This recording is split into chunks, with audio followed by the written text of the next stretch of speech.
renouvelé avec l'arrivée de Jean-Christophe Julien, 21 ans, 1,98-97 kg. Il vient de Cannes et a une marge de progression importante devant lui. Deuxième néo-riomois, Igor Klander, 22 ans, un des espoirs du volley français. Ce futur kiné a déjà joué en équipe de France. Et après un passage à Lyon, une histoire de femme l'a amené à poser ses bagages en Auvergne. Je suis arrivé à Rion un peu par un concours de circonstances. J'ai ma copine qui jouait déjà à Rion l'année dernière. Je suis venu plusieurs fois voir des matchs et j'ai trouvé sympathique cette ambiance qu'il y a dans cette salle, les dirigeants, l'ambiance des dirigeants. J'ai fait connaissance avec l'équipe. Je connaissais Jacques depuis un certain temps déjà. Et cette ambiance m'a plu. Ils m'ont proposé de venir cette année. Je suis venu avec... sans aucun regret. Comment vous jugez votre nouvelle équipe? Comment je la juge?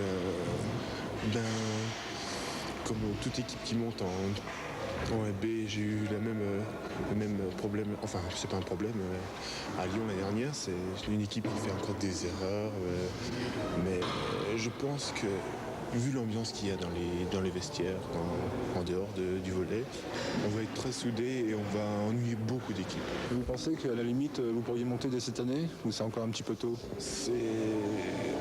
On peut juger quand même en connaissant un peu les équipes qui restent dans le championnat.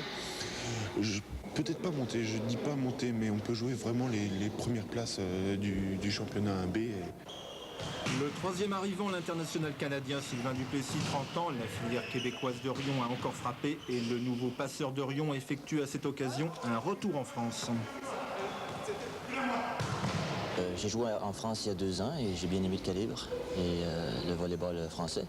Et puis il y avait Stéphane Joseph qui jouait ici à Rion et qui m'a parlé du club. Il cherchait peut-être un passeur, alors j'ai appelé le président, j'ai écrit une lettre, comme de quoi j'étais intéressé à jouer à Rion et voilà. C'est la filière québécoise? C'est ça, c'est la filière québécoise de Rion. Alors comment vous trouvez votre nouvelle équipe? Je trouve l'équipe beaucoup de potentiel et avec de nouveaux venus. On est déjà 4 internationaux avec Stéphane, Igor Klander, le Togolais et moi-même. Et puis je crois qu'on a des bonnes chances de bien figurer cette année dans la 1B et sinon bien monter en 1A. Et le club, l'environnement, c'est sympathique? C'est super sympathique, les dirigeants sont gentils et tout. On est bien choyés, on a un super appartement et tout va bien. Et je crois que vous avez amené votre femme avec vous? J'ai amené ma femme, oui. Et puis elle évolue avec le club féminin de Rion. Donc finalement, vous êtes comme au Québec, là, vous êtes tranquille. On est bien, on est un peu en voyage de noces.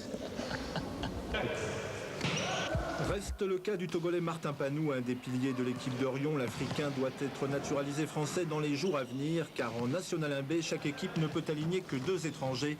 Et avec ces 2 Québécois, Rion a déjà fait le plein. Si on joue pas à fond ce match-là, c'est pas la peine de le faire. Vu au départ, et dans l'ordre, à partir du poste 1, JP, Jean-Christophe, Martin, Rémi, Dom, Steph, vous avez le service. Ok. Pour Avignon, pip. À quelques heures de l'ouverture du championnat, les Riomois ont la pêche et leur force de frappe pourrait bien toucher et envoyer par le fond bon nombre d'équipes de National 1B, à commencer par un des favoris du groupe, le Racing, dans un peu plus de 8 heures à Paris. Les derniers matchs de préparation ont d'ailleurs laissé entrevoir un gros potentiel du côté du VBCR. Reste maintenant à réussir l'amalgame entre les anciens et les nouveaux joueurs. Tout le problème étant de savoir en combien de temps cet amalgame va s'effectuer. Quant au président Claude Leroy, conscient de l'ampleur de la tâche, il fait preuve d'optimisme. Heureux et soucieux, parce que pour nous, la National 1, c'est une découverte. On a une bonne équipe. Maintenant, on va manquer un petit peu d'expérience. On va voir comment ça va se passer. L'ambition, c'est toujours de faire un grand club de volley à Rion? Alors, je crois, actuellement, on est en train de mettre justement toutes les structures en place.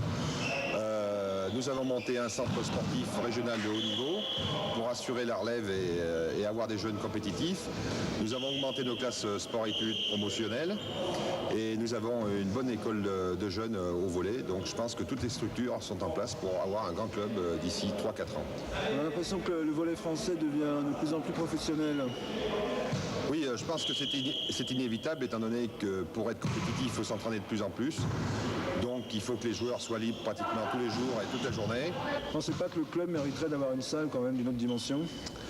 Bah si, justement, c'est le grand problème, mais enfin, on est parti avec la commune, sachant que la commune d'Orient était une petite commune, qu'elle fait tout ce qu'elle peut pour essayer d'avoir une équipe à haut niveau. Je crois que c'est la première fois qu'il y a eu un effort aussi important sur une équipe sportive. Donc on va essayer de faire avec les moyens du bord, sachant que la commune fera tout son possible pour avoir une salle d'ici 4-5 ans. Monsieur le maire d'Orion, si vous nous regardez, encore un effort et une véritable salle de volley, un beau cadeau pour le VBCR qui fait beaucoup pour la renommée de la ville d'Orion en dehors de l'Auvergne. Une équipe qui pourrait bien nous faire passer encore d'agréables moments avec pourquoi pas une montée en National 1A dès cette année. Je crois que l'équipe a le potentiel pour le faire. Est-ce qu'on va pouvoir en si peu de temps exploiter tout ce potentiel pour faire des performances qui nous permettraient de se classer dans ces deux premiers? Il y a encore un point d'interrogation, le déclic n'est pas encore fait, cette équipe n'est pas encore une véritable équipe, je pense qu'on est sur la bonne voie, mais il y a encore énormément de travail. Alors c'est quoi la grande différence de niveau entre la National 2 et la 1B? La rigueur et la constance du jeu juste, ainsi que le potentiel physique, la hauteur, la puissance des attaques et le fait de jouer juste longtemps et le plus fort possible. À votre avis, ça va être quoi le point fort de votre équipe cette année? Je crois que le point fort de notre équipe, c'est d'avoir un collectif important avec des joueurs qui se valent et interchangeables. Le jour où un joueur ou plusieurs joueurs ne sont pas en forme, j'ai en remplaçant et sur la touche des joueurs de la même valeur. Et je crois que ça, c'est une force que n'auront peut-être pas les autres équipes. Je pense que potentiellement c'est une très bonne équipe. Le tout, ça va être de pouvoir l'exploiter, de pouvoir la rentabiliser au maximum. Et ça, c'est à vous de jouer en fait. C'est à moi de jouer, c'est à eux aussi de jouer. C'est pas moi qui suis sur le terrain. Je crois que c'est un travail, c'est une équipe. Hein. C'est pas l'entraîneur et les joueurs, c'est quelque chose qui se fait ensemble, en commun. C'est un collectif. Et c'est ce collectif, non pas uniquement de joueurs, mais de joueurs et d'entraîneurs à créer. Et bon, c'est ce qu'on est en train d'essayer de faire. On fait les comptes, l'équipe d'Orion a de bons joueurs, un président plein d'humour, un entraîneur rigoureux et compétent, un public chaud et fidèle, beaucoup d'atouts pour une équipe, de quoi ramasser le gros lot en mars 88 et perpétuer le phénomène volley en débouchant pourquoi pas sur une Coupe d'Europe dans les années à venir.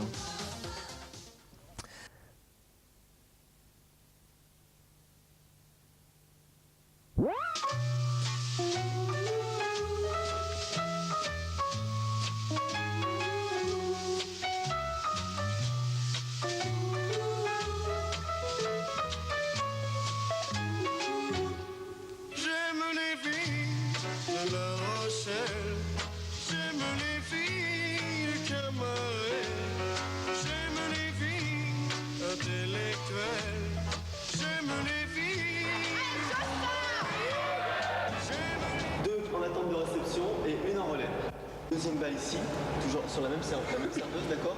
Okay. Et celle qui attaque, c'est la même. Et on change de temps en temps. Ouais, net ce circuit. Alors c'est un travail de précision à l'attaque et en défense. Ok? Jacques Dutronc a oublié les filles d'Orion, mais nous à FR3, on les aime bien. D'ailleurs, comment ne pas les aimer? Elles sont mignonnes, elles jouent bien au volley et en prime, elles gagnent tous leurs matchs.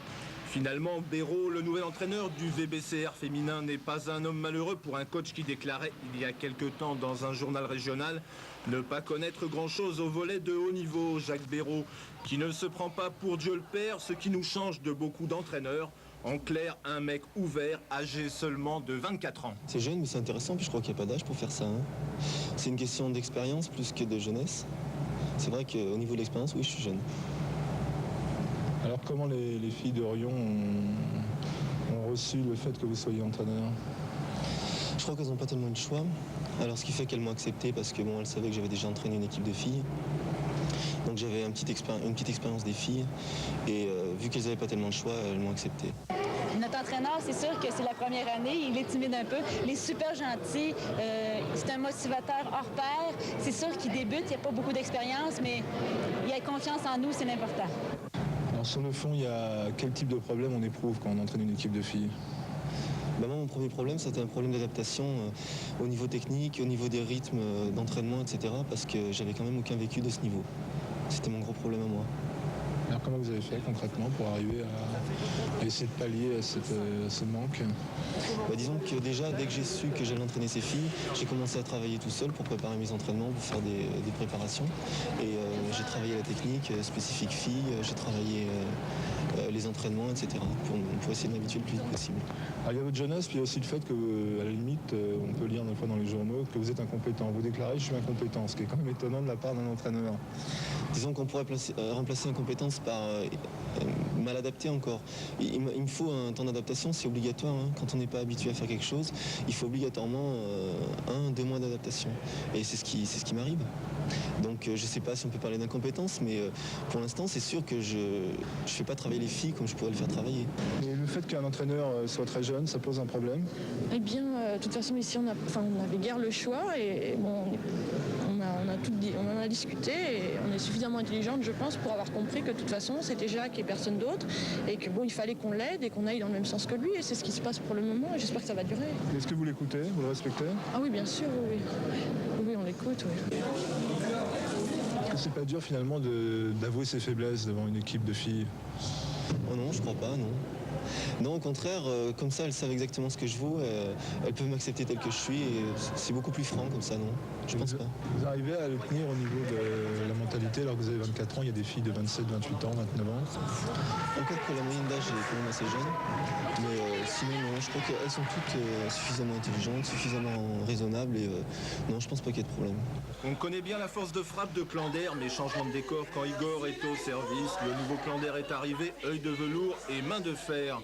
Quand l'équipe homme est au repos, notre international vient donner un coup de main aux filles, tout un symbole qui montre bien que le VBCR est avant tout une grande famille dont la force est l'esprit club. Alors attention de ne pas se prendre trop au sérieux. Heureusement, ce n'est pas le cas et à table, l'ambiance est plutôt détendue. Merci,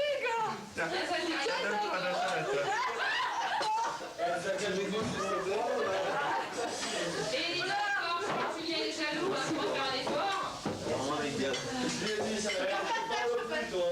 C'est jaloux, non, c'est pas ça. Tu pourrais nous présenter la nouvelle québécoise là, qui est en face de toi? Oui, c'est Barbara Persich, c'est-à-dire Barbara Duplessis, c'est la femme de Sylvain. Et c'est ça, elle est arrivée cette année avec nous. C'est une bonne joueuse, oui. Excellente joueuse, complète. Ouais. C'est quoi ses qualités?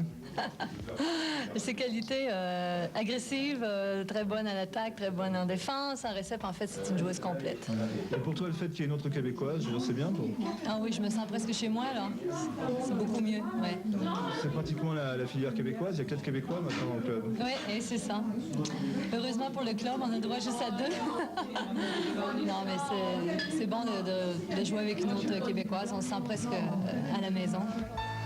Mon pays, ce n'est pas un pays, c'est l'hiver, mon chemin, ce n'est pas mon chemin, c'est la neige, mon jardin, ce n'est pas mon jardin, c'est la plaine, mon pays, ce n'est pas mon pays, c'est l'hiver.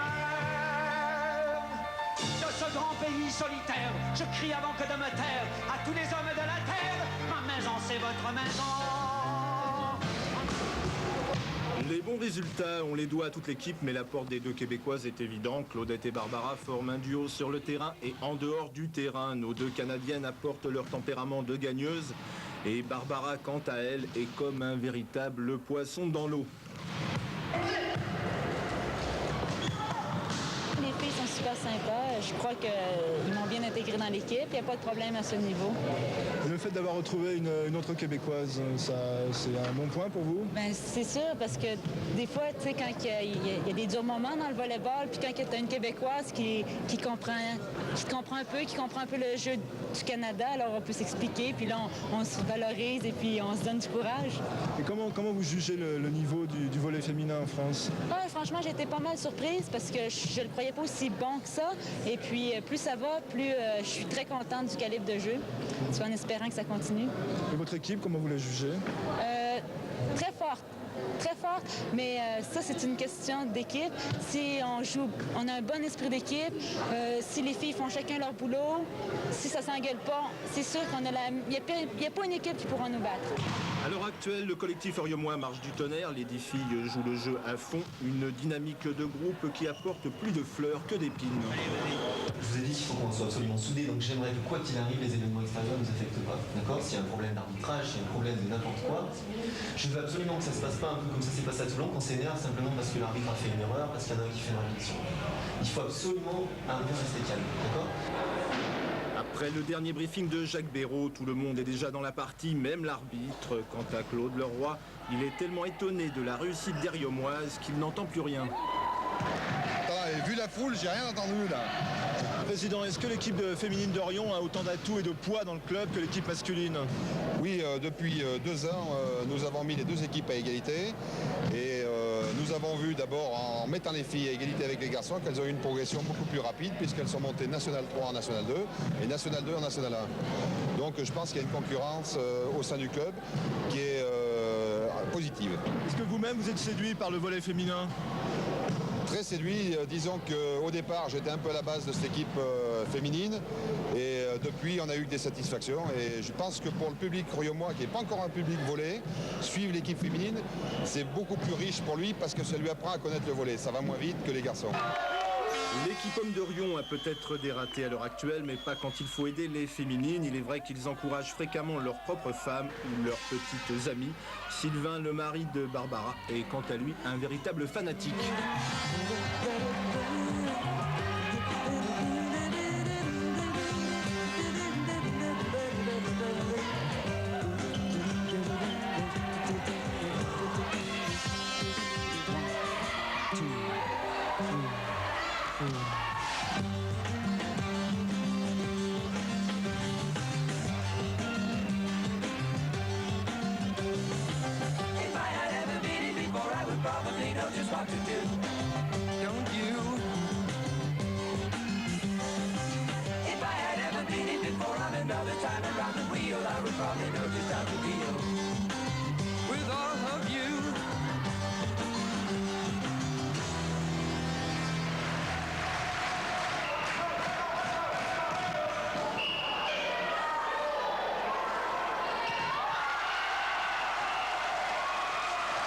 Des Riomoises euphoriques qui, il y a pratiquement un mois, ont infligé un très dur 3-0 à Courrières, une des équipes favorites pour la montée en National 1A.